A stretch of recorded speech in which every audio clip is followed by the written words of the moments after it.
हाय दोस्तों, कैसे हो आप सब। उम्मीद करता हूँ आप सब ठीक होंगे।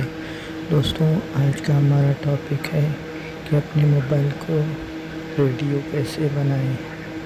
दोस्तों, अगर वीडियो पसंद आई तो इसे कमेंट्स, लाइक और अपने दोस्तों के साथ शेयर भी कीजिए और सब्सक्राइब बटन को दबाइए और बेल आइकन को भी दबाइए ताकि मैं कोई भी ऐसी वीडियो बनाऊँ सबसे पहले आप लोग देख सकें। दोस्तों, चलिए शुरू करते हैं आज का टॉपिक।